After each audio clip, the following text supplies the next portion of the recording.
आपण पाहू शकता की 900 विद्यार्थ्यांना या ठिकाणी टॉयलेटची व्यवस्था व्यवस्थित नाही आहे. तर बाथरूमला पिलर लावून इथे म्हणजे कॉमन बाथरूम केलेलं आहे. मुलं पण एकत्र जातात, मुली पण एकत्र जातात. शासनाचं फेल्युअर म्हणायला पाहिजे की या ठिकाणी 900 विद्यार्थी आहेत आणि त्या ठिकाणी त्यांना पुरेशी सुविधा इथलं शासन प्रशासन देऊ शकत नाही. या ज्या प्रतिक्रिया तुम्ही ऐकल्या ते वास्तव आहे घाटकोपरमधील कामराजनगर परिसरातील मनपाच्या शाळेचं. मनपाच्या शाळांमध्ये पटसंख्या वाढावी म्हणून महानगरपालिकेनं शाळांची नावं मुंबई पब्लिक स्कूल असं इंग्रजी नामकरण केलं खरं, पण शाळांमधील सुविधांचं काय असा प्रश्न निर्माण व्हावा अशी परिस्थिती या शाळेत पाहायला मिळते. शाळेत 900 विद्यार्थ्यांसाठी शौचालयच उपलब्ध नाहीत अशी गंभीर बाब या शाळेत समोर आली आहे. यामुळे विद्यार्थ्यांची प्रचंड गैरसोय होत असल्याचा आरोप स्थानिकांनी केलाय. सर्वप्रथम तर ज्या ठिकाणी आपण उभा आहात ते कामराजनगर आहे आणि इथे एक मुंबई पब्लिक स्कूल आहे. जो स्कूल आहे त्या ठिकाणी 900 विद्यार्थी या ठिकाणी शिकायला येतात.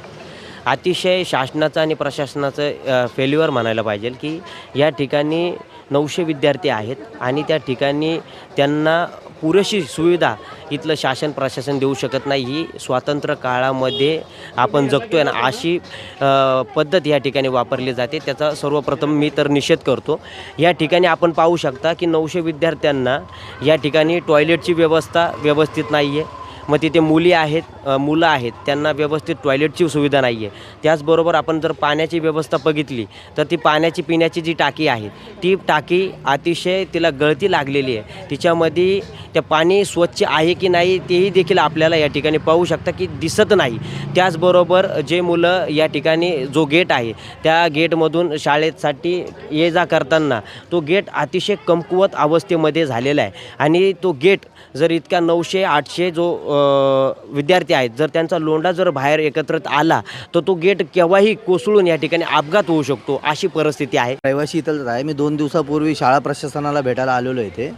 त्यावेळेस आम्ही आतमध्ये जाऊन बघितलं तर बाथरूमला पिलर लावून इथे म्हणजे कॉमन बाथरूम केलेलं आहे. मुलं पण एकत्र जातात, मुली पण एकत्र जातात. त्यात पिण्याचा पाण्याचा प्रश्न, जी टाकी आहे मोठी ज्यातून पूर्ण शाळेला 900 विद्यार्थ्यांना पाणी जातं ती टाकी फुटलेली आहे पूर्णपणे, एकदम घाण. त्याच्या खालचं पूर्ण पिलर सडलेले आहेत. परत त्या टाकीतून पाणी जिथे मुलांना प्यायला जातं 900 विद्यार्थी फक्त 2 नळं आहेत किंवा 2 नळांनी लाईन लावून पाणी पितात. ती परिस्थिती आम्ही स्वतः डोळ्याने बघितली कारण की आम्ही ते रिसेसच्या टायमामध्ये आलेलो. परत दुसरा प्रश्न, जे वरती पत्रे आहेत ते पत्रे लोखंडी आहे. मुलांना गरम होतं. आम्ही काही मुलांच्या प्रतिक्रिया घेतल्या. ते लोखंडाच्या पत्र्याने भरपूर प्रमाणात गरम होतं आणि मुलांना सफिकेशन होतं. तर काही मुलांना घरी पण पाठवलं जातं असं आम्हाला पॅरेंट्स लोकांनी सांगितलं.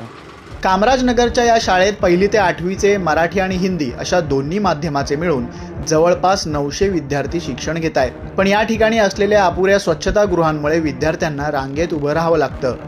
याचबरोबर विविध समस्यांना या विद्यार्थ्यांना सामोरं जावं लागतंय.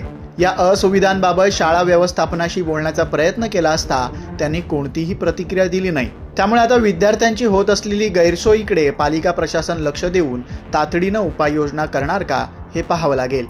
नाहीतर शिक्षणाचा अधिकार हा फक्त कागदावर सांगण्यापुरता मर्यादित राहील.